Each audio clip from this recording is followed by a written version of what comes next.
High, good morning. আজকের আমার এই ভিডিওতে নতুন একটি টপিক নিয়ে আলোচনা করতে চলেছি। আ যেটি মধ্যযুগের ভারতবর্ষের ইতিহাসে দক্ষিণ ভারতের ইতিহাসে অত্যন্ত গুরুত্বপূর্ণ একটি রাজবংশের কথা এবং একটি বিশেষ রাজার কথা। যে রাজাটিকে আমরা চিনি কৃষ্ণদেব রায় নামে এবং তিনি যে রাজবংশের রাজা ছিলেন, সেই রাজবংশটির নাম বিজয়নগর রাজবংশ। তো আমি বোথ হিন্দি এবং বাংলাতে বলার চেষ্টা করব। তো তোমাদের আশা করি बुझते অনেকটা अ, सुविधा হবে। तो आज का जो टॉपिक है, ये साउथ के एक राज्य के बारे में आज हम बोलने वाले हैं, जो आज प्रेज़ेंट अगर सिचुएशंस में लोकेशन दिखाएँगे, तो वो पड़ते हैं कर्नाटक में।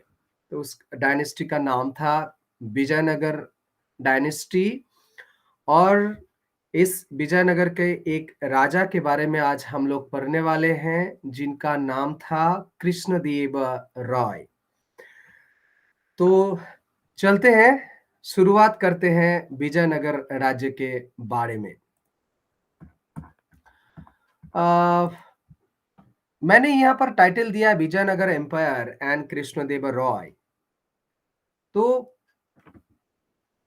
क्वेश्चन एग्जाम में आता है कि विजयनगर के टाइम में या कृष्णदेव रॉय के टाइम में विजयनगर राज्य का शासन व्यवस्था ये पूरा उनका जो कृतित्व है वो बताइए आप। या तो और एक क्वेश्चन होता है कि जो विदेशी पर्यटक आए थे उनके दृष्टिकोण में विजयनगर साम्राज्य का ডেসক্রিপশন দিজিয়ে। তো দুটো কোয়েশ্চেন হয়। একটা হচ্ছে বিজয়নগর সাম্রাজ্যের যে মানে সম্রাট, সর্বশ্রেষ্ঠ সম্রাট কৃষ্ণদেব রায়ের সময়কালের কৃতিত্ব এবং তার কৃতিত্বের কথা বলা হয়, জানতে চাওয়া হয় এবং আরো আরেকটা কোয়েশ্চেন হয়, সেটা হচ্ছে যে বিজয়নগর বিদেশি পর্যটকদের চোখে বিজয়নগর সাম্রাজ্যের বর্ণনা দাও। তো এটা আরেক ধরনের প্রশ্ন। এছাড়া নানান চাকরির পরীক্ষায় অনেক প্রশ্ন আসে। সেগুলো নিয়ে धीरे धीरे आलोचना করব।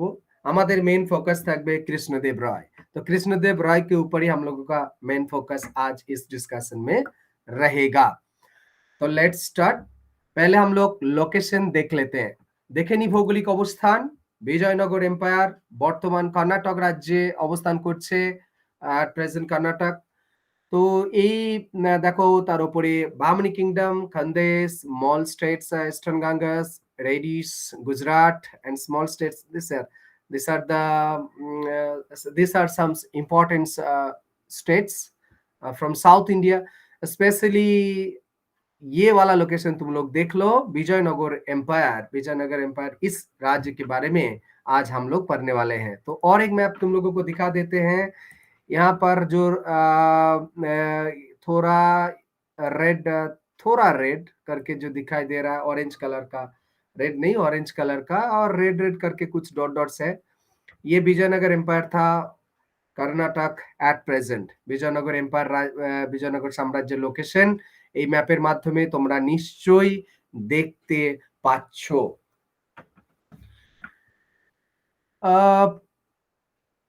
এরপরে আসি বিজয়নগর সাম্রাজ্যটার সূচনা কবে হলো, কারা কারা রাজত্ব করেছিলেন, কটা রাজবংশ রাজত্ব করেছিলেন সেই সম্পর্কে। मतलब कितने डायनेस्टीज आए, कब शुरू हुआ ये साम्राज्य। विजयनगर साम्राज्य का नाम था और इनका कैपिटल था হাম্পি। ये याद रखना है। হাম্পি ছিল এদের রাজধানী। তাহলে তোমাদের বিভিন্ন এক্সামে কোয়েশ্চেন আসে, শর্ট কোয়েশ্চেন আসে। বিজয়নগর সাম্রাজ্যের রাজধানী ছিল হাম্পি, যেটা বর্তমানে ওয়ার্ল্ড হেরিটেজ সাইট নামে ইউনেস্কোর দ্বারা, যে ইন্টারন্যাশনাল অর্গানাইজেশন রয়েছে ইউনেস্কো, তার দ্বারা এটা একটা ওয়ার্ল্ড হেরিটেজ সাইট নামে ঘোষণা করা হয়েছে। তো ये आज एक वर्ल्ड हेरिटेज साइट है हम्पी, जो कर्नाटक में है। বিজয়নগর সাম্রাজ্যের যে ইতিহাস, তাতে করে ৪ টি রাজবংশের ইতিহাসের কথা আমরা জানতে পারি। এই টোটাল সাম্রাজ্যটি শুরু ১৩৩৬ থেকে ১৫৭০ পর্যন্ত ৪ টি রাজবংশ রাজত্ব করেছিল। সঙ্গম, সালুব, তুলুব, আরবিডু। সঙ্গম, সালুব, তুলুব, আরবিডু। তো এই রাজ্যটার সম্পর্কে যে তথ্য আমাদের কাছে আসে, সেই তথ্য সম্পর্কে আমি তোমাদের একটু জাস্ট আ আ জিনিস বলে নিই যে, এই রাজ্যটা সম্পর্কে যে তথ্যগুলো আমরা পাই কোথায়? तो ये 4 राजवंश के बारे में बोला गया है विजयनगर डायनेस्टी में, जो शुरुआत हुआ था 1336 में और खत्म हुआ 1570 में। 3 तरह का रेफरेंस हम लोगों को मिलता है विजयनगर डायनेस्टी को पढ़ने के लिए। एक है जो लिटरेरी सोर्स, दूसरा है जो विदेशी आए थे, फॉरेन ट्रैवलार्स ये, तीसरा है ইনস্ক্রিপশন। তো ৩ ধরনের উৎস আমরা পাই বিজয়নগর সাম্রাজ্যের বর্ণনার জন্য। তো একটা তো বললাম যে সাহিত্যিক উপাদান আর একটা বিদেশি বিবরণ যারা পর্যটকরা এসেছিলেন। তোমাদের বলে রাখি দক্ষিণ ভারতের এই বিজয়নগর সাম্রাজ্য যখন চলছিল তখন নানান নামকরা বিদেশি পর্যটক যারা মধ্যযুগের ভারতে এসেছিলেন তারা সবাই বিজয়নগর সাম্রাজ্যে ভিজিট করেছিলেন এবং তারা সুন্দর বর্ণনা দিয়েছেন এই বিजयनगर साम्राज्य সম্পর্কে। मतलब मेडिवल पीरियड में जो भी जितने भी नामी-दामी जो पर्यटक आए थे हमारे देश में, वो सब लोग विजयनगर में गए थे और उनका एक्सपीरियंस उन्होंने लिखे हैं। वो उस डॉक्यूमेंट से हम लोगों को पता चलता है विजयनगर डायनेस्टी के बारे में। तो और भी जो लिटरेरी सोर्स है हम बता देते हैं तो राज कल्याणम विदरण्य कलंगन, ये 2 टेक्स्ट है। राज कल्याणिर्णय और एक है विद्यारण्य कलज्ञान। तो 2 टेक्स्ट है, हम लोगों को बहुत सारे इंफॉर्मेशन मिलते हैं। ये इसके अलावा गंगा देवी का एक बुक है, उसका नाम है माधुरा विजयम करके एक टेक्स्ट है, वहां से भी हम लोगों को इंफॉर्मेशन मिलता है। गंगा प्रसाद बिलासम जो गंगाधर जी ने लिखा है, गंगा प्रसाद बिलासम, इस ये टेक्स्ट से भी हम लोगों को इंफॉर्मेशन मिलता है। তো যারা বাংলায় রয়েছে তারা নিশ্চয়ই বুঝতে পারছো যে ২ টি টেক্সট মাদুরা বিজয়ম এবং গঙ্গাদাস প্রসাদ বিলাসম, দুটো অত্যন্ত গুরুত্বপূর্ণ গ্রন্থ। এছাড়া আমি ১ম এই বললাম রাজকলা নির্ণয় এবং বিদ্যারণ্য কলাজ্ঞান, অত্যন্ত গুরুত্বপূর্ণ টেক্সট। এখান থেকে আমরা বিজয়নগর সাম্রাজ্য সম্পর্কে তথ্য জানতে পারি। এছাড়া বিদেশি যে সমস্ত পর্যটকরা এসেছিলেন তাদের নাম বলে নিই। একজন আফ্রিকানবাসী আমরা সবাই জানি ইবান বাতুতা, जो अफ्रीका से आए थे इबान बतूता। ২ নম্বর হচ্ছে নিকোলো कंटी फ्रॉम इटली আর पर्शियन कंट्री से आए थे তিনি হচ্ছেন আব্দুর রাজ্জাক। इटली से भी और या पुर्तगाल से आए थे डोमिनिगो पाएस और मुस्लिम पर्यटक आए थे फरिश्ता और एक पर्यटक थे तबा। तो ये सब इनका डिस्क्रिप्शंस हम लोगों को मिलता है विजयनगर साम्राज्य के बारे में जानने के लिए। और जो इंस्क्रिप्शन मिला है ये राज्य के बारे में, जो एक बहुत ही उम्दा राजा थे, इनका नाम है प्रथम Harihar Bageshwari. Copper plate inscription मिलता है। और सेकंड देवराय करके और एक इंपॉर्टेंट राजा थे, इनका इंस्क्रिप्शन है श्रीरंगम पट्टा। और राजा इमादी नरसिंह, इनका भी एक देवल श्रीपट्टा करके एक ইনস্ক্রিপশন है। তো যেটা শিলালিপি পাওয়া গিয়েছে তার সেটা একটু বলে নিই। প্রথম হরিহরের বাগেশ্বরী তাম্রপট্ট, দ্বিতীয়টা হচ্ছে দ্বিতীয় দেবরায় শ্রীরঙ্গমপট্ট আর রাজা ইমাদি নরসিংহের পাওয়া গিয়েছে দেবলশ্রী পট্ট। তো এইগুলো হচ্ছে ইনস্ক্রিপশন আমাদের তথ্য জানার জন্য, বিজয়নগর সম্পর্কে জানার জন্য। আমি তোমাদের ১ম এই বলে নিয়েছি যে বিদেশি পর্যটকদের চোখে বিজয়নগর সাম্রাজ্যের বর্ণনা, এটা নিয়ে একটা ভীষণ বড় প্রশ্ন, ভীষণ গুরুত্বপূর্ণ প্রশ্ন তোমাদের এক্সামেতে প্রায় আসে এবং চাকরির পরীক্ষাতেও আগামী দিনেতে আসবে। তো তোমরা সবাই এগুলো নোট করে রাখবে খাতায় এবং অত্যন্ত গুরুত্বপূর্ণ জিনিস আমরা আজকে পড়ছি। তাহলে আমরা দেখতে পাচ্ছি ৪ টি রাজবংশ রাজত্ব করেছিল, সাঙ্গাম, সালুব, তুলুব, আরবিডু এই রাজবংশ। আচ্ছা, এই রাজ্যটার সূচনাটা যিনি করেছিলেন, যাদের হাত ধরে সূচনা হয়েছিল, ২ জন ভাই, তার নাম হরিহর এবং বুক্ক। তো ১৩৩৬ সালে রাজবংশের সূচনা হয়। প্রথম হরিহর বসেছিলেন, তারপরে বুক্ক বসেছিলেন। अच्छा, एक मिथ अच्छे हरिहर एंड बुक्का, इनके हाथों से ये साम्राज्य का सूचना हुआ था। और ऐसा कहा गया, 2 स्टोरीज हैं। स्टोरीज के बारे में तो हम थोड़ा हम लोग बता देते हैं, हम बता देते हैं कि संगम करके कोई एक ऐसा माना जाता है साउथ में कि संगम करके कोई कोई फेमस कोई व्यक्ति था, उनका 5 लड़का था, इनमें से 2 लड़का जो नाम है हरिहर एंड बुक्का, इन्होंने ये विजयनगर साम्राज्य की स्थापना की। कहाँ पर? तुंगभद्रा जो रिवर है, ये देखो मैप हम दिखाते हैं, तुंगभद्रा रिवर, यहाँ पर ये इस जगह में इन्होंने ये कैपिटल बना के हम्पी बना यहाँ पर ये उन्होंने साम्राज्य ये देखो दिखाई दे रहा है यहाँ पर। तो इसका साम्राज्य की सूचना हरिहर एंड बुक्का ने किया था। बहुत सारे एग्जाम में आता है विजयनगर साम्राज्य का फाउंडर का नाम बताइए, तो इसका आंसर होगा हरिहर एंड बुक्का। তো হরিহর এবং বুক্কো ছিল এই রাজবংশের প্রতিষ্ঠাতা। তাহলে এটা একটা স্টোরি আছে যে সঙ্গম বলে একজন ব্যক্তি ছিলেন, তার ৫টা ছেলে ছিল, তার মধ্যে ২ জন হরিহর এবং বুক্কো তুঙ্গভদ্রা নদীর তীরে বিজয়নগর সাম্রাজ্য স্থাপন করেছিলেন। ভিত্তিপ্রস্তর তুঙ্গভদ্রা নদীর তীরে স্থাপন করেছিলেন। আচ্ছা, আরেকটা স্টোরি সম্পর্কে বলা হয়ে থাকে, কিংবদন্তি স্টোরি, যে হরিহর এবং বুক্কো এরা বরঙ্গলের যারা এই যে বরঙ্গল আমি এখানে কিছুক্ষণ আগে দেখলাম, বরঙ্গল বাহমানি পাশাপাশি রাজ্য, এই যে এই রাজ্য এখানে সাইডে, তো এই এখানে এই অঞ্চলটাতে তো বরঙ্গল এই রাজ্যের যে বরঙ্গল রাজ্যের যিনি রাজা ছিলেন তার নাম হচ্ছে প্রতাপ রুদ্রদেব। তার আন্ডারে নাকি কাজ করতেন হরিহর এবং বুক্ক। এখন সুলতান আমরা জানি যে সেই সময় মধ্যযুগের ভারতবর্ষের দিল্লি যিনি সুলতান ছিলেন তিনি হচ্ছেন মোহাম্মদ বিন তুগলক। তো আক্রমণ যখন হয় তখন তারা হৈসল রাজ্য, তৃতীয় বীর বল্লাল, হৈসল রাজ্য পাশেই রাজ্য রয়েছে এখানে। তো এই হৈসল রাজ্যের রাজার কাছে চলে যান তারা 2 ভাই, এবং সেখানে তৃতীয় বীর বল্লালের আশ্রয় নিয়ে তুঙ্গভদ্রা নদীর তীরে তখন তৃতীয় বীর বল্লাল ওখানে একটি দুর্গ প্রতিষ্ঠা করেছিলেন। সেই দুর্গটির নাম আনেগুন্ডি দুর্গ। তো এই আনেগুন্ডি দুর্গকে মোহাম্মদ বিন তুগলক যখন আবার তৃতীয় হৈসল রাজ্য আক্রমণ করেন, তখন এই তারা যে 2 ভাই হরিহর এবং বুক্কো, সেই 2 ভাইকে মোহাম্মদ বিন তুগলক বন্দী করে দিল্লি নিয়ে গিয়েছিলেন, এবং সেখান থেকে তারা যখন ইসলাম ধর্মে তাদেরকে কনভার্ট করা হয়েছিল এই কথা বলা হয়ে থাকে, এবং তারা আবার দাক্ষিণাত্যে হিন্দু রাজবংশের যখন ধ্বংস করার জন্য তাদের আনেগুন্ডি শাসক হিসেবে নিযুক্ত করা হয়েছিল, এটা কথিত আছে। মানে যে আনেগুন্ডি দুর্গটি তৃতীয় বল্লাল বীর বল্লাল প্রতিষ্ঠা করেছিলেন। এবং এই সময় তারা বিদ্যারণ্য এবং আরেকজন হচ্ছেন সায়নাচার্য, 2 জন বিখ্যাত ব্রাহ্মণ পণ্ডিতের নাম পাওয়া যায় কর্ণাটক অঞ্চল থেকে। বিজয়নগর সাম্রাজ্য যখন তৈরি হচ্ছিল, তো তাদের দ্বারা অনুপ্রাণিত হন। তারা হিন্দু যে শাসক সেই সম্পর্কে তাদের অনুপ্রাণিত করেন, এবং হিন্দু রাজ্য প্রতিষ্ঠার ক্ষেত্রে তাদের 2 জনের ভূমিকা, বিশেষ করে এই বিদ্যারণ্য এবং সায়নাচার্যের ভূমিকা অত্যন্ত গুরুত্বপূর্ণ। তাদের কথা মত অনুযায়ী এনারা আবার কনভার্ট হন হিন্দুতে, তারপরে তারা বিজয়নগর সাম্রাজ্যের স্থাপনা করেন। তো দুটো মাইথোলজি রয়েছে, মানে মাইথোলজি বলবো আমি, দুটো কিংবদন্তি, তো সেটা এখানে বলা হয়ে থাকে। তো মোট কথা মনে রাখবে, হরিহর এবং বুক্কো ছিলেন এই সাম্রাজ্যের প্রতিষ্ঠাতা।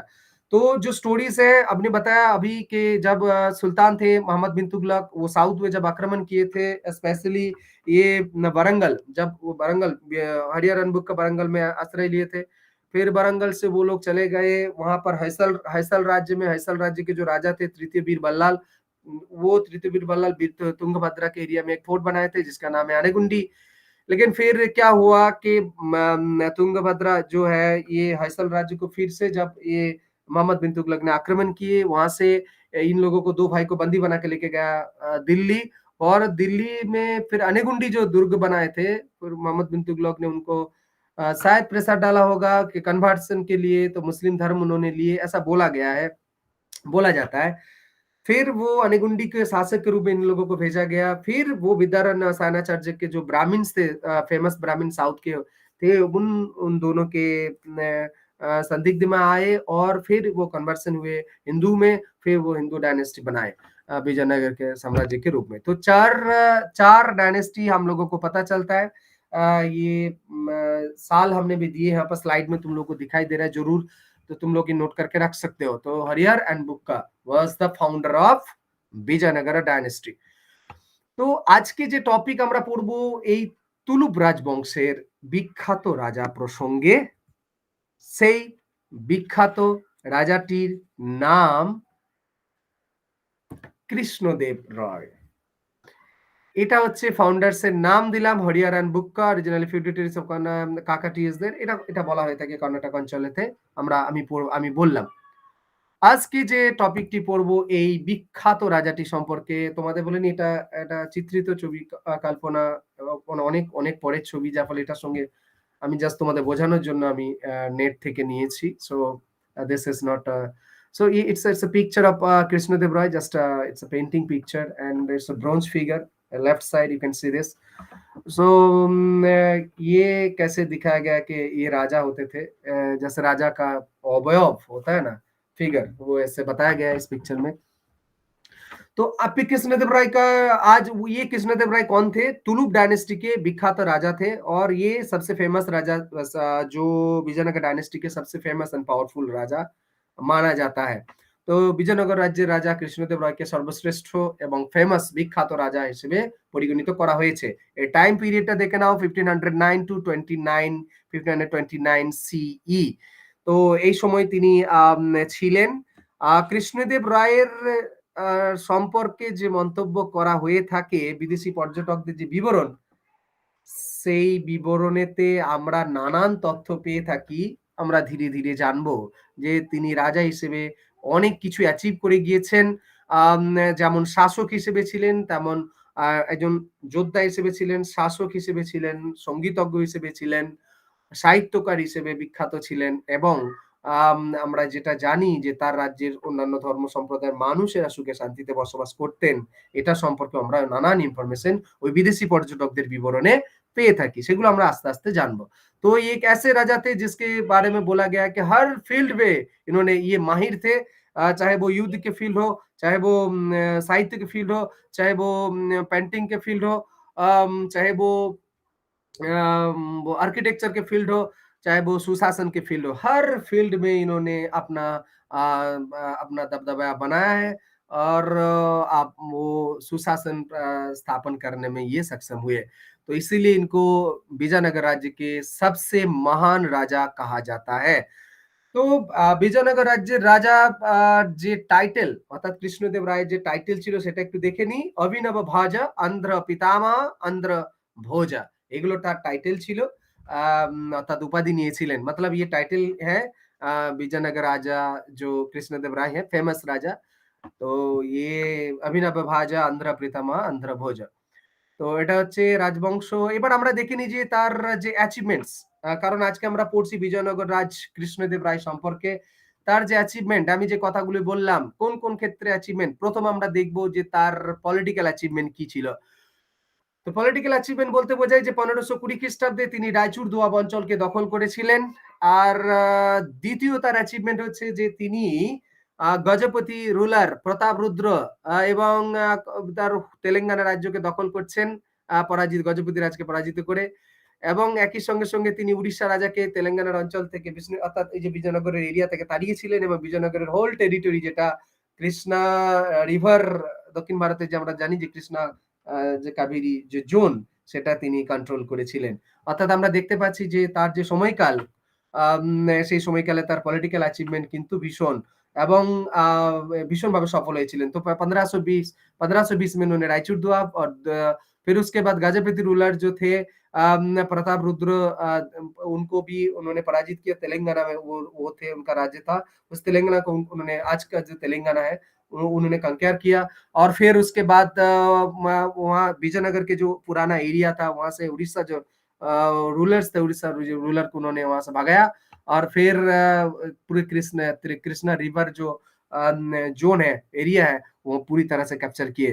फिर अपने विजयनगर साम्राज्य की स्थापना बड़ा राज्य के रूप में स्थापना किए, परिचित पाया।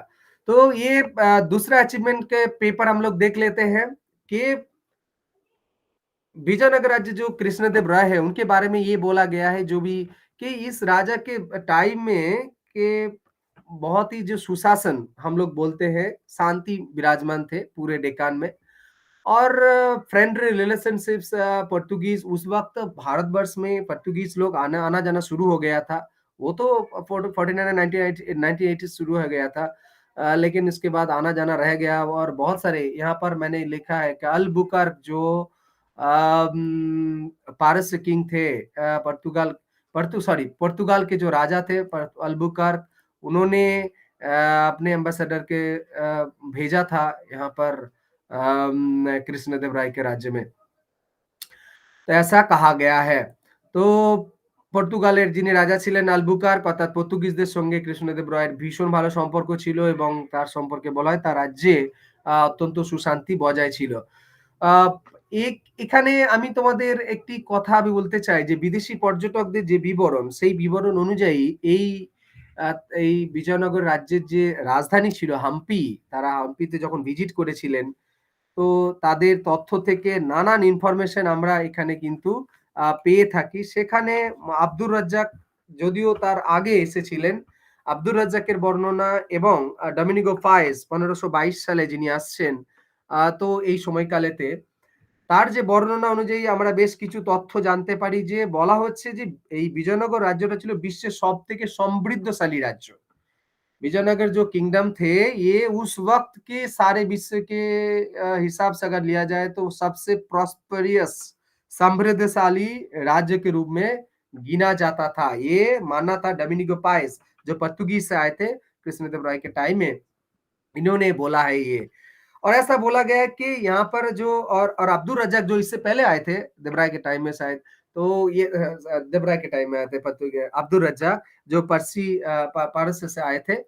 तो उनका ये मानना था कि ये विजयनगर राज्य जो है यहाँ पर ऊंचे नीचे लोग तो रहते ही थे लेकिन बहुत लोग सोने का गहना ये लोग पहनते थे, बहुत समृद्धशाली राज्य है, इसलिए ये माना गया है कि ये बहुत लोग गहना पहनते थे सोने का, लेडीज फीमेल फीमेल सब लोग पहनते थे और शांति वहां पर था और सब लोग ज्यादातर इन लोगों का जो इकोनॉमिक कंडीशन थोड़ा ऊपर था। তো আব্দুর রাজ্জাকের বর্ণনা অনুযায়ী পারস্যের পর্যটক তাতে আমরা দেখতে পাবো কৃষ্ণদেবের আগে এসেছেন তিনি যে বিজয়নগর রাজ্য অত্যন্ত সমৃদ্ধশালী ছিল, উঁচু নিচু ছিল বটে, অনেকে সবাই গহনা পড়তেন এবং ধনবান ছিলেন একথা বলা হয়েছে এবং এখানে চুরি ডাকাতির পরিমাণ ছিল না, শান্তি বিরাজ করছিল। আর সবথেকে বড় কথা ডোমিনিগাস পায়েসের যে বর্ণনা অনুযায়ী যে তখনকার দিনে লন্ডন বিশ্বের বড় শহর লন্ডন এবং ইউরোপের অন্যান্য শহরগুলি থেকে অনেক সমৃদ্ধশালী ছিল, মানে ওদের মতো সমৃদ্ধশালী ছিল এ কথা বলা হয়েছে। মানে সমৃদ্ধশালী সর্বাপেক্ষা যে সমস্ত নগরের নাম করা হয় সেখানে বিজয়নগর রাজ্যের নাম আসে। এবং শুধু তাই নয়, ব্যবসা বাণিজ্যের দিক দিয়ে এই রাজ্যের সঙ্গে ডোমিনিগো পায়েজের যে বর্ণনা তাতে করে ব্যবসা বাণিজ্যের দিক দিয়ে বিভিন্ন ধরনের মানুষেরা এখানে ব্যবসাতে আসতেন এবং তার রাজপ্রাসাদ অত্যন্ত সমৃদ্ধশালী ছিল। রাজপ্রাসাদের যে মহিমা, বৈভব, অলঙ্করণ तारा मुग्ध হয়েছিলেন, मतलब राजप्रसाद की जो डेकोरेशंस और जो हाव-भाव थे, बहुत ये लोग इंस्पायर हुए थे, बहुत ही इसलिए इनकी लिखाई में ये हम लोगों को मिलता है। और पोर्तुगीज जो पर्यटक और एक आए थे फर्नांडो नुनेज, ये फर्नांडो नुनेज के बारे में ऐसा बोला गया कि ये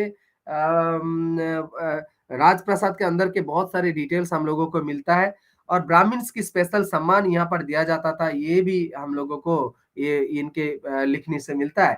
और एडवर्ड बारबोसा जो 1516 में आए थे, इन्होंने बोला कि ये विजयनगर राज्य के साथ विदेश के बहुत सारे स्टेट्स कंट्रीज के साथ बिजनेस हुआ करता था उस जमाने में, जैसे हो गया अलेक्जेंड्रिया से बहुत सारे चीज आता था, जैसे रेशम और मालाबार कोस्ट जो मैंने मैप दिखाया, जो कैम्फर और गोलमरीच जो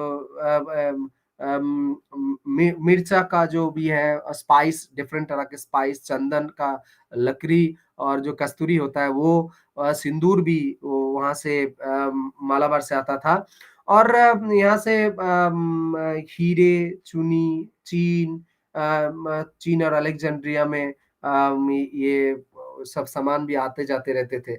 मतलब ये बोला गया कि जो इकोनॉमिक कंडीशन था बहुत ही इंपॉर्टेंट था। फर्नांडो नुनेज के एडवर्ड बारबोसा के जो যার যে ডেসক্রিপশন থেকে আমরা জানতে পারি যে বিজয়নগর রাজ্যের সঙ্গে চীন এবং আলেকজান্দ্রিয়ার বাণিজ্য হতো এবং নানান ধরনের বিলাস দ্রব্য ওখান থেকে আসতো। আর আমাদের এখান থেকেও অনেক সমৃদ্ধশালী মসলা, চন্দন, কস্তুরী, এসব সিন্দুর, কর্পূর, গোলমরিচ সব যেত এবং ওখান থেকেও আসতো। তো এই একটা আদান প্রদান, যেটা মনে রাখবে কোন একটা স্টেটের অর্থনৈতিক উন্নতির জন্য ব্যবসা অত্যন্ত গুরুত্বপূর্ণ, যেটা বিজয়নগর সাম্রাজ্যের মধ্যে ছিল। এবং এমনটা বলা হয়েছে, যারা বিদেশি পর্যটকরা এসেছেন, তারা প্রত্যেকেই বলেছেন যে রাস্তার ধারেতে মণিমুক্ত বিক্রি হতো। অর্থাৎ এর থেকে এত অর্থনৈতিক সমৃদ্ধশালী, এর থেকে আর মানে ভাবাই না, অত্যন্ত ভাবা যায় না। আ যেমন অর্থনীতির दिख দিয়ে অত্যন্ত गुरुत्वपूर्ण राज्य ছিল विजयनगर, मतलब इकोनॉमिक कंडीशन बहुत बहुत अच्छा था। ऐसा बोला गया कि रास्ते के जाते वक़्त हीरे, मणि मुक्ता जो भी है वो बिकते थे। तो इससे पता चलता है इकोनॉमिक कंडीशन कितना अच्छा था। तो और एक इसके बारे में बताया गया है कि राजा कृष्णदेव राय के बारे में बताया जाता है, उनका जो कद था वो बहुत छोटा था और ऐसे मुँह में थोड़ा दाग वग़ैरह रहता था, लेकिन देखने में बहुत सुंदर था। बड़ा नहीं था, मतलब लंबा नहीं थे, तो ऐसा कहा गया है। তো অত্যন্ত গুরুত্বপূর্ণ বিজয়নগর সাম্রাজ্যের কৃষ্ণদেব রায়ের রাজত্বকালের, এবার যদি আমরা, এটা তো গেল ইকোনমিক কন্ডিশন এর কথা। এবার যদি আমরা দেখি যে উনার যে অ্যাডমিনিস্ট্রেশন এর একটি গুরুত্বপূর্ণ অঙ্গ সম্পর্কে আমাদের অবশ্যই পড়তে হয়। সেটি এই ছবির মাধ্যমে তোমরা নিশ্চয়ই বুঝতে পারবে, অষ্টদিগ্গজ। দেখো ৮ জন গুরুত্বপূর্ণ পণ্ডিত মানুষ। এটা একটা কাল্পনিক ছবি। আ তো এইরকম ভাবে রাজসভা বসতেন এবং মাঝি কৃষ্ণদেব রায়, আবার বলছি, ये काल्पनिक है और ये असली नहीं है, लेकिन ये समझाने के लिए ऐसा मैंने अभी इस्तेमाल किए यहाँ पर। तो अष्टदिग्गज, अष्टदिग्गज किसको बोला जाता था? राजा कृष्णदेव राय के राज्यसभा में 8 जो गुणी मानुष थे, मतलब ज्ञानी मानुष थे, उनको लेकर एक सभासद बनाया जाता था, जो कृष्णदेव राय इनको स्पॉन्सर करते थे। और कृष्णदेव राय बहुत ही इंटेलिजेंट पर्सन थे, शिक्षित थे, तो इसलिए इनके साथ ये लोग बैठते थे और बहुत सारे विषय के ऊपर आलोचना होता था। এটা ৮ জন বিখ্যাত জ্ঞানী-গুণী মানুষদের নিয়ে তিনি এই সভাসদ বানিয়েছিলেন, যাকে বলা হতো অষ্টদিগ্গজ। এই অষ্টদিগ্গজের রেফারেন্স আমরা নানান জায়গা থেকে পাই। আ কৃষ্ণদেব রায়ের যদি ধর্মীয় আইডেন্টিটি আমরা দেখি, তিনি ছিলেন বৈষ্ণব। কিন্তু তার রাজসভাতে নানান ধরনের রাজ্যের মানুষেদের মধ্যে নানান ধর্মের মানুষেদের কদর করা হয়েছে। নানান অন্যান্য, শুধু বৈষ্ণব নয়, অন্য সম্প্রদায়, শৈব হতে পারে, নাগ হতে পারে, যারা অন্য দেবদেবীর তাদেরও সমাদর করা হয়েছে। এবং আম তিনি অত্যন্ত গুণী মানুষদের সম্মান দিতেন, যার প্রমাণ হচ্ছে এই অষ্টদিগ্গজ। তাহলে অষ্টদিগ্গজের প্রমাণ জানলাম। এই অষ্টদিগ্গজের মধ্যে বিখ্যাত মানুষরা ছিলেন, যারা সেই সময়ের সাহিত্য রচনা করেছিলেন। সেই সম্পর্কে আমরা একটু জেনে নিই। ये जो अष्टदिग्गज हमने अभी बताया, इनमें से बहुत सारे ऐसे साहित्यकार थे, जो उस ज़माने में विजयनगर साम्राज्य को समृद्धि करते थे, मतलब इनकी पहचान बना दिए थे। इनमें से सबसे आगे थे, इनका नाम है Allasani Peddana, the greatest of who was also called Andhra Kavita Pitamaha. Andhra कविता के पितामह के रूप में ये जाने जाते हैं। इनका जो लिखनी है, वो जो राइटिंग्स वर्क है, ये है मनुचरितम एंड हरिकथासारम। तो आंध्र कविता के पितामह, इनका जो 2 राइटिंग हम लोगों को पता चलता है, बहुत सारे एग्ज़ाम में आता है कि इसको आंध्र कविता का पितामह बोला जाता है। तो इसका आंसर है अल्लासन्नी पेड्डाना। तो पेड्डाना ये विजयनगर साम्राज्य के जो सर्वश्रेष्ठ शासक थे, कृष्णदेव राय इनके सभासद थे। তো বিজয়নগর সাম্রাজ্যের যিনি বিখ্যাত রাজা কৃষ্ণদেব রায়ের বিখ্যাত সভাসদ ছিলেন অল্লাসান্নি পেড্ডান, যিনি অন্ধ্র কবিতার পিতামহ নামে পরিচিত ছিলেন।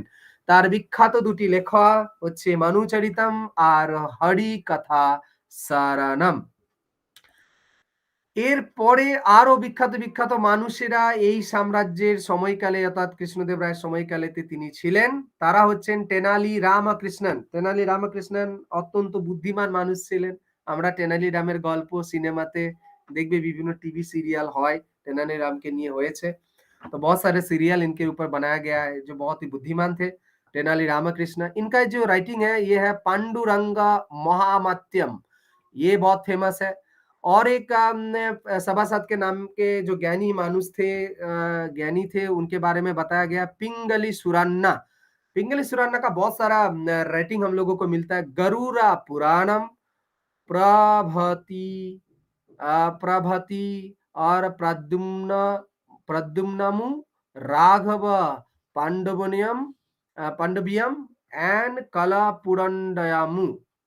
तो ये पिंगला सुराना का बहुत सारा राइटिंग है। गरुड़ पुराणम, प्रभाती, प्रादुम्नमु, राघव पांडुबायम, পান্ডুবিয়াম অ্যান্ড কালা পুরানো ডায়ামু।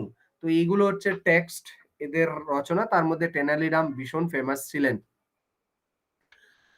আম কৃষ্ণদেব রায়, আমি ১ম থেকে তোমাদের বলছি, কৃষ্ণদেব রায় নিজে ব্যক্তিগতভাবে অত্যন্ত জ্ঞানী মানুষ ছিলেন। তিনি তেলেগু জানতেন, আম আ আ আমাদের তামিল জানতেন এবং সংস্কৃত ভাষা জানতেন। যার জন্য তার লেখা ৩ টি বড় টেক্সট আমরা পেয়েছি। একটা হচ্ছে আমুক্ত মাল্যদা, যেটি তেলুগু ভাষায় রচনা করেছিলেন জাম্বাতি কল্যাণম। আর একটা হচ্ছে উষা পরিণায়ম। এটা হচ্ছে দুটো সংস্কৃত আর ওটা হচ্ছে তেলুগু ভাষায়।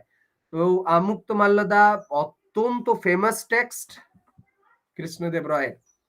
तो ये कृष्णदेव रॉय अपने आप में एक ज्ञानी मानुष थे, ज्ञानी राजा थे। ये इनका जो 3 टेक्स्ट हम लोगों को मिलता है, अमुक्त मल्यदा जो तेलुगु भाषा में रचना किया गया था, जम्बयति कल्याणम एंड उषा परिणयम जो संस्कृत में इन्होंने लिखे थे। तो इससे पता चलता है इनके जो इंटेलिजेंस है, इनका जो विद्या है, बुद्धि है, इनके बारे में पता चलता है। सिर्फ लिखने के बारे में नहीं है, बहुत सारे कंस्ट्रक्शंस, आर्किटेक्चर का इनका एक अलग सोच था। आर्किटेक्चर जो फॉर्म था, इन्होंने बहुत सारे नए डेवलप किए। और ऐसा कहा गया है कि जो साउथ इंडिया में चोला पीरियड में बनाया गया था टेम्पल्स, बहुत सारे टेम्पल्स में इन्होंने गोपुरम करके ये फॉर्म, गोपुरम मतलब गेट्स होता है, उन्होंने इंस्टॉल किए और उस मंदिर का जो अलंकरण उन्होंने वैभव बढ़ाया। और बहुत सारे जैसे तिरुपति टेम्पल्स है, कांची टेम्पल में इन्होंने डोनेशन दिए थे, इसका भी रेफरेंस हम लोगों के पास है। और 2 टेम्पल इन्होंने खुद बनाया, एक है विट्ठल स्वामी टेम्पल और एक है हजारा रामस्वामी टेम्पल, विजयनगर किंगडम में है, आज भी है। और ये फाइन स्टोन और कर्व्ड आर्किटेक्चर में पड़ता है। ये यूनेस्को साइट में आ गया है, ये हम्पी में है। तो बहुत ही इंपॉर्टेंट हम्पी। हम्पी तो ऐसे ही मैंने पहले ही बताया। 2 টেম্পল के बारे में हम पिक्चर दिखाने वाले हैं। तो দুটো বিখ্যাত মন্দির তিনি নির্মাণ করেছিলেন, ভিট্টল স্বামী মন্দির, হাজারা রামস্বামী মন্দির, যেটা বিজয়নগর রাজ্যে আছে। এবং তিনি দক্ষিণ ভারতের অনেক মন্দিরগুলি যেগুলো আগে নির্মিত হয়েছিল সেগুলোর গেট বানিয়েছিলেন। গোপুরম বলা হচ্ছে।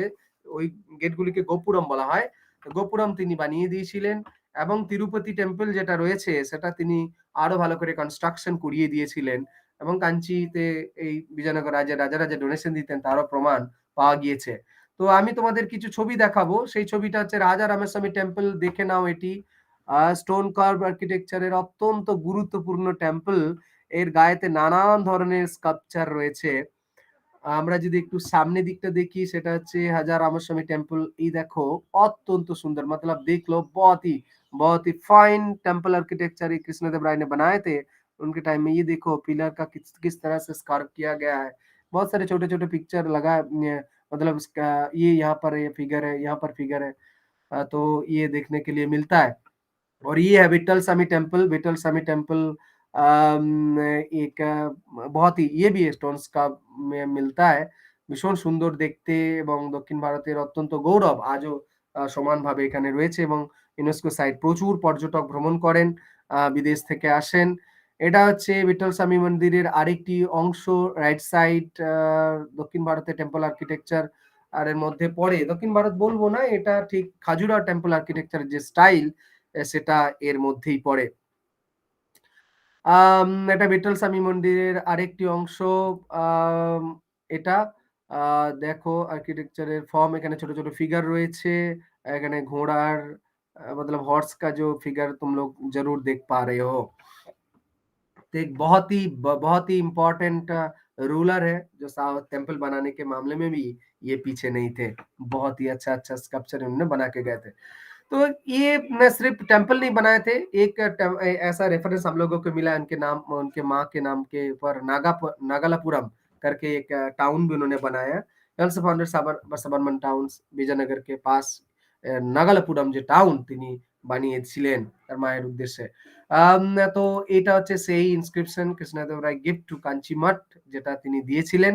আমি তোমাদেরকে ১ম থেকেই বলছি যে তিনি নিজে বৈষ্ণব ছিলেন এবং অন্যান্য ধর্মকে তিনি অত্যন্ত প্রশংসার সঙ্গে দেখতেন। এটা তার একটা আ যে রেফারেন্স ইনস্ক্রিপশন যে তিনি দানটা করছেন, ডোনেশন দিয়েছিলেন। অনেক কিছু ডোনেশন দিয়েছিলেন। কাঞ্জি মঠ যেটা রয়েছে দক্ষিণ ভারতে, এটা তোমরা সবাই জানো। আচ্ছা, এটা হচ্ছে হাম্পি উনাদের বিজয়নগর রাজ্যের যে ক্যাপিটাল সিটি বর্তমানে এরকম অবস্থায় রয়েছে। হাম্পি সিটিটা ধ্বংসপ্রাপ্ত অবস্থায়। তার একটি ছবি আমি দেখানোর চেষ্টা করছি। मतलब ये हम्पी का एक स्ट्रक्चर है। कैपिटल जो बना था विजयनगर राज्य में, तो ये इसका ऐसे एक पिक्चर है। ये है गजाशाला, यहाँ पर हाथी को रखा जाता था। विजयनगर राजा कृष्णदेव राय के टाइम का एक पिक्चर है, स्थापना है ये। यहाँ पर हाथीशाला होते थे उस ज़माने में। তো এটা হচ্ছে নাগাওয়ারশিপ হাম্পি, হাম্পি যে ক্যাপিটাল সেখানে নাগ দেবতার পূজা নাগদেবী সরি নাগদেবী পুজো হচ্ছে এখানে। তার প্রমাণ এখানে পাওয়া গিয়েছে।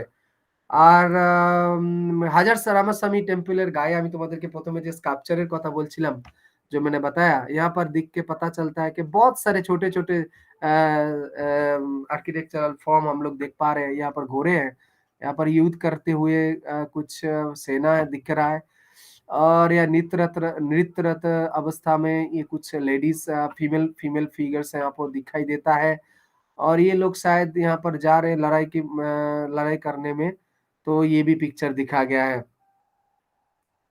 यहाँ पर रिलीफ हज़रत रामास्वामी टेम्पल में बहुत सारा रिलीफ यहाँ पर भी दिखाई देता है, बहुत सारे देव-देवी हैं और फीमेल मेल फिगर्स यहाँ पर दिखाई देता है। यूथ की भी एक पिक्चर यहाँ पर है, आर्किटेक्चर है, जो बोस एंड एरोज दिख रहा है।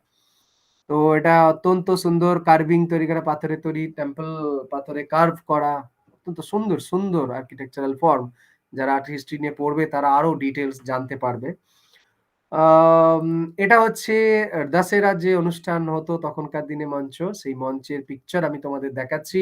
दशहरा मंच का पिक्चर जो हम्पी में है और ये हम्पी में भी है तो ये महानवमी डिब्बा है, वुमेन हंटिंग का पिक्चर ये दिखाई दे रहा है।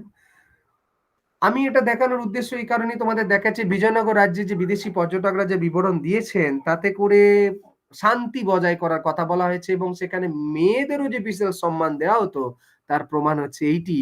আ এখানে দেখো মেয়েরা যুদ্ধের যাচ্ছেন। এই যে এখানে তীর ধরে আছেন, তোমরা নিশ্চয়ই দেখতে পাচ্ছ लेडीज फिगर्स, ये बोज एंड एरोज यहाँ पर हाथ में दिखाई दे रहा है।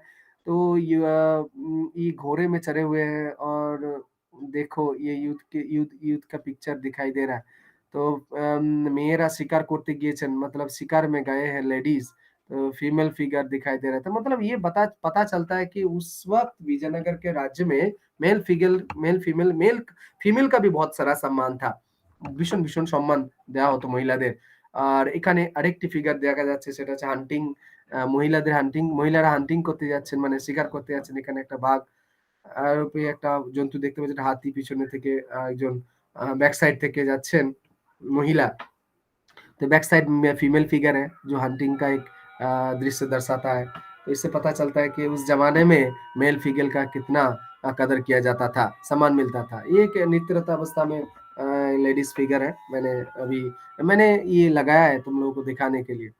তো অত্যন্ত গুরুত্বপূর্ণ একটি ডায়নেস্টি যেটা বিজয়নগর রাজ্য। বিজয়নগর রাজ্যটি শেষ হয়েছিল ১৫৬৫ সালে তালিকোটের যুদ্ধের মাধ্যমে।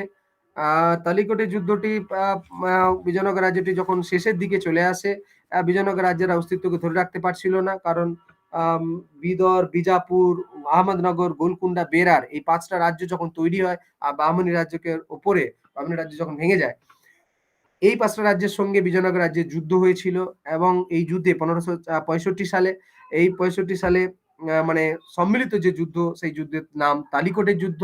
এই তালিকোটের যুদ্ধে বিজয়নগর সাম্রাজ্য পতন ঘটে যায়। तो तालीकोट का जो युद्ध हुआ था, बैटल ऑफ तालीकोट बोला जाता है 1565 में। 5 राज्य के एक साथ मिलकर जो बहमनी राज्य को टूटकर ये 5 राज्य बने थे। इनका ये राज्य था बिदर, बीजापुर, अहमदनगर, गोलकुंडा, बेरार, ये 5 राज्य मिलके विजयनगर के साथ युद्ध हुआ था, बैटल ऑफ टालीकोट ये इसका बोला जाता है 1565 में। इस बैटल के बाद ये पूरी तरह से विजयनगर राज्य का पतन हो गया। तो विजयनगर राज्य पतन होने के साथ-साथ साउथ के जो एक अच्छा एक ट्रेडिशनल डायनेस्टी उसका खत्म खत्म हो गया। আজকে যে টপিকটা আমি পড়ালাম তোমাদের বিজয়নগর রাজ্য এবং তার বিজয়নগর রাজ্যের যে দক্ষিণ ভারতের অত্যন্ত গুরুত্বপূর্ণ রাজ্য এবং বিশেষ করে আমি কৃষ্ণদেব রায়ের রাজসভা এবং তার যে কৃতিত্বের কথা পড়ালাম। তো আশা করি তোমরা অনেকেই এটিকে বারবার দেখবে। নিশ্চয়ই তোমাদের অনেকটাই কাজে লাগবে এই বিষয়টিকে বোঝার ক্ষেত্রে। तो आशा करते हैं बहुत सारे हेल्प होगा तुम लोगों को ये टॉपिक को समझने में। अम, आज के लिए वीडियो यहीं पर समाप्त करते हैं। नेक्स्ट टाइम नए वीडियो के साथ आएँगे। तब तक के लिए सबको बहुत-बहुत धन्यवाद। সবাইকে অসংখ্য, অসংখ্য ধন্যবাদ। Thank you.